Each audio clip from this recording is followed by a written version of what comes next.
কিছু লোক পাবে, এরকম সব জায়গায় পাবে। আমার দেখা, আমি একটা উদাহরণ দিব এই প্রসঙ্গে।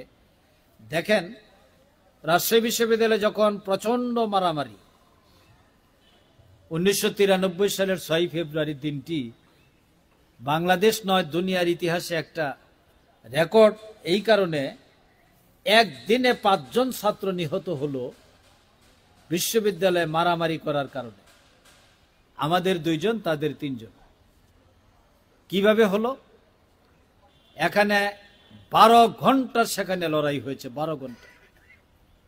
আগের দিন ঘোষণা দিয়েছে আবার এলো ফেব্রুয়ারি, চলো সবাই শিবির মারি। এই হলো তাদের স্লোগান। নেতৃত্বে ছিল আমাদের সবচেয়ে বিশ্বস্ত বন্ধু, মিত্র, রাজনৈতিক মিত্র, বন্ধু, বিএনপির রাজশাহী সিটি কর্পোরেশনের ওই সময়ের মেয়র সাহেব।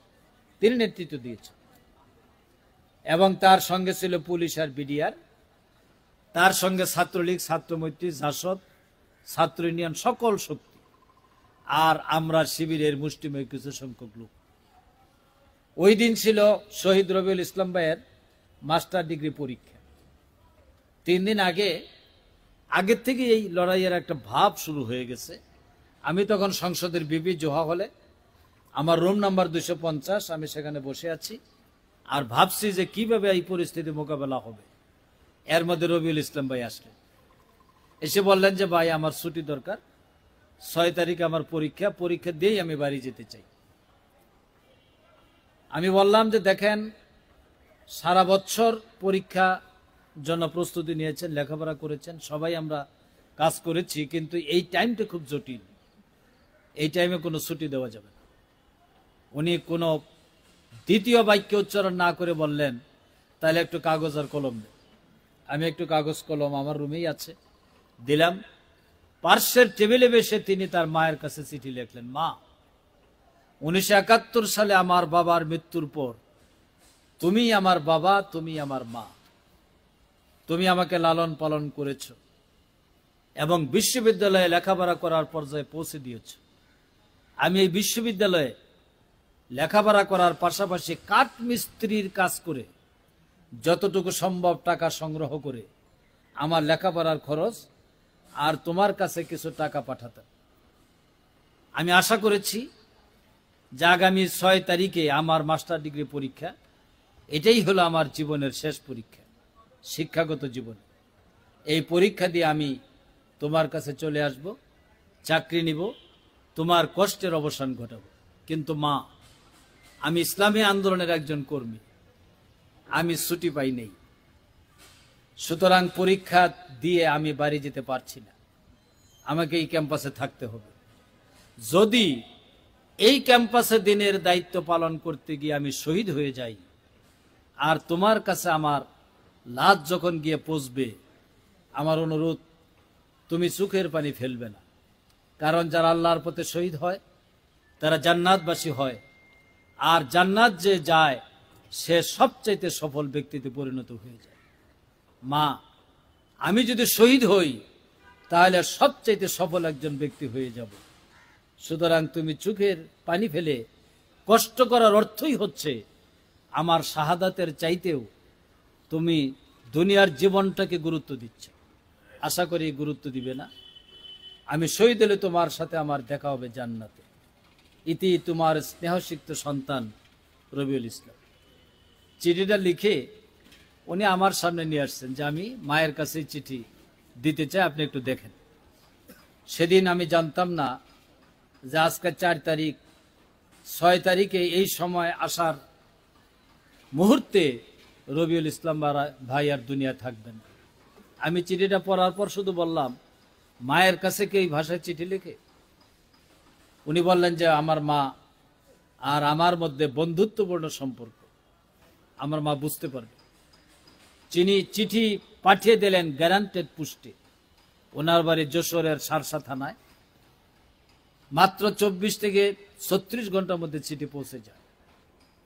শহীদ রবিউল ভাই চিঠি পোস্ট করে দিলেন। 6 তারিখ সকালবেলায় পরীক্ষা শুরু হয়েছে, 9:30টায়।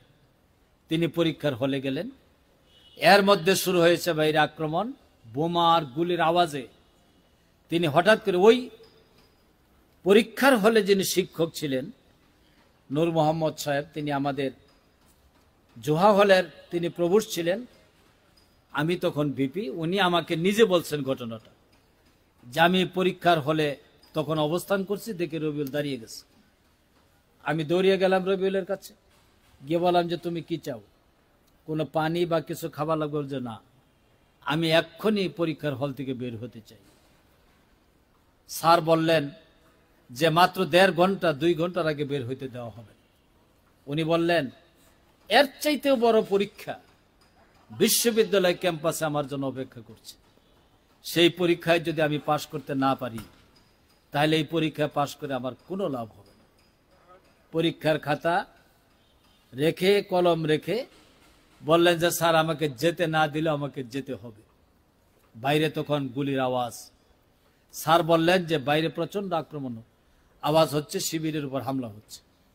উনি বললেন যে আমাকে সেখানেই যেতে হবে। এরপরে রবিউল ইসলাম ভাই বের হয়ে আসলেন।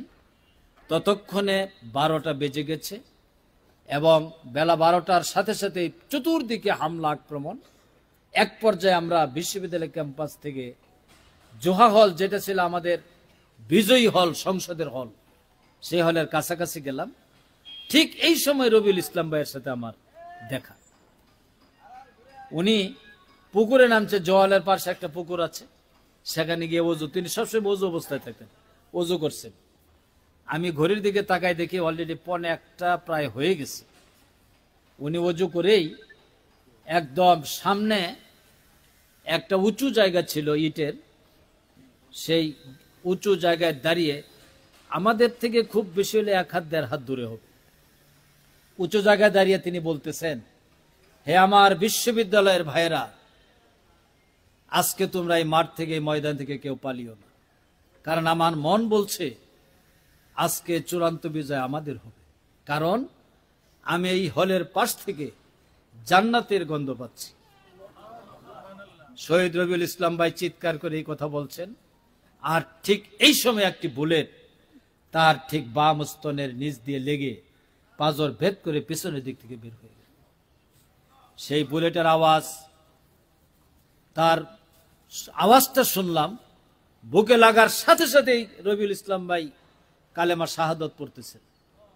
কালেমা শাহাদত পড়েই শেষ বাক্যটি ছিল, মা, আমার চিঠি তোমার হাতে পৌঁছার আগেই আমি জান্নাতুল ফেরদৌসের উদ্দেশ্যের জন্য। এই শব্দ শোনার পরে তো আমরা সব, তখন আমার মনে হয়েছে উনি তো চিঠি লিখছেন। আমি তাকে ধরতে গেছি, হাতে রক্ত লেগে গেল। তখন বুঝতে পারলাম যে পিছনে রক্ত প্রবাহিত হচ্ছে, চতুর্দিকে হামলা। এরপরে রবিউল ইসলাম ভাইয়ের লাশটা আমরা জোহা হলে নিয়ে রাখলাম। কার্পেট ভিজে রক্ত কেস্টুম থেকে বের হয়ে সিঁড়ি দিয়ে প্রবাহিত হয়ে হলের সামনের চত্বর লালে লাল হয়ে গেল। এই রক্ত হাতে নিয়ে আমরা সিদ্ধান্ত নিলাম, গোটা বিশ্ববিদ্যালয় ক্যাম্পাস আমাদের অভিযান চলবে, কাউকে ছাড় দেওয়া হবে না। আলহামদুলিল্লাহ পরিস্থিতি ঘুরে গেল এবং মাঝখানে অনেক ঘটনা, আমি সেটা সংক্ষেপ করছি। আল্লাহ রাব্বুল আলামিন একে একে 14টি হলে মাত্র 3 ঘন্টার মধ্যে আমাদের বিজয় হয়ে গেল। বসেন প্রিয় ভাইরা, বিজয় হয়ে যাওয়ার পর চতুর্দিক থেকে বিডিআর সবাই ওদিক দিয়ে বন্দুক নিয়ে, গুলি নিয়ে, সব ভাইস চ্যান্সেলর ওখানে বসে আছে, আর সব বন্দুক নিয়ে রেখে বলছে, হয় শিবির ঠেকান, না হয় গুলি দেন, গুলি শেষ। ভাইস চ্যান্সেলর বলতেছে যে এত লোক, মাত্র কয়েকটা শিবির, না তোমাদের গুলির সামনে তো টিকার কথা না। তখন বলল, জোহা হলের সামনে যখন আমরা গিয়েছি, মনে হচ্ছিল চতুর্দিক থেকে আগুনের লেলিহান শিখা আমাদেরকে আক্রমণ করতেছে। আমরা বের হয়ে চলে আসছি। সম্মানিত ভাইরা, সেদিনের সেই দৃশ্য ভাষায় প্রকাশ করা যাবে না। বিজয় হয়ে গেল। রবিউল ইসলাম ভাইয়ের লাশ, ক্যাম্পাস বন্ধ হয়ে গেল যেহেতু শিবিরের বিজয়। তখন আমরা ভাবলাম যে রবিউল ইসলামের লাশটা নিয়ে বাড়িতে যাই। রবিউল ইসলাম ভাইয়ের লাশ নিয়ে আমরা আসলাম পরের দিন। ওনার মা রবিউল ইসলামের চিঠিটা হাতে নিয়ে জানাজার সামনে দণ্ডায়মান শত শত শিবিরের ছেলে, তারা মাটিতে গড়াগড়ি করছিল আর কান্নাকাটি করতেছিল। রবিউল ইসলাম ভাইয়ের মা এরকম চিঠিটা হাতে নিয়ে কোরআন শরীফ বুকে নিয়ে বোরকা পরে জানাজার কাছে চলে আসছে। আয়েশা বলতেছেন, হে আমার প্রিয় সন্তানেরা, আমার বুকের সন্তান হারানোর চাইতে, ব্যথার চাইতে তোমাদের ভাই হারানোর ব্যথাই যেন অনেক বেশি। এই যে রবিউল ইসলাম চিঠি লিখেছে, সে যদি শহীদ হয়ে যায়, সে আমাকে এবং তোমাদেরকে কান্না করতে নিষেধ করেছে। আমি মা হয়ে তোমাদেরকে নির্দেশ দিলাম, তোমরা কান্না বন্ধ করো। মায়ের সেই আওয়াজ শোনার পর কান্না স্বাভাবিক হলো, জানাজা পড়া হলো, লাশটা দাফন করা হলো। এরপরে আমরা ওনার আম্মার সাথে সাক্ষাৎ করলাম। আমি জিজ্ঞেস করলাম যে আপনি চিঠি কয়টায় পাইছেন? উনি বললেন যে 1:45 থেকে 1টার এই সময় হবে। যখন শেষ বাক্যটা পড়েছি যে আমি যদি শহীদ হয়ে যাই, তখনই আমার শরীরে একটা কম্পন অনুভূত হয়েছে। আর আমি পার্শ্বে যারা ছিল তাদেরকে বলছি, তাড়াতাড়ি তোরা খবর নে, হয়তো রাজশাহী বিশ্ববিদ্যালয়ে কিছু একটা ঘটছে এবং আমার রবিউল হয়তো আর নাই। মিলেই দেখা গেল মায়ের চিঠি পাওয়ার আগেই রবিউল ইসলাম ভাই দুনিয়া থেকে চলে গিয়েছে। প্রিয় ভাইরা, এই ধরনের শত শত ঘটনা ছাত্র শিবিরের আছে এবং এই ঘটনাই বাংলাদেশের ইসলামী আন্দোলনকে আজকে এই পর্যায়ে নিয়ে আসছে। তাদের তো কোনো পরিবার নাই, তাদের তো কোনো সন্তান নেই, তাদের তো কোনো আপনজন ছিল, কিন্তু সেই মায়া এবং মহব্বত এই আন্দোলন থেকে তাদেরকে বিচ্ছিন্ন করতে পারে। এই জন্য আমি বলছি, ইমানের পরীক্ষায় পাশ করার জন্য এগিয়ে যেতে হবে। আল্লাহ রাব্বুল আলামিনের সেই ঘোষণাই তো আমরা জানি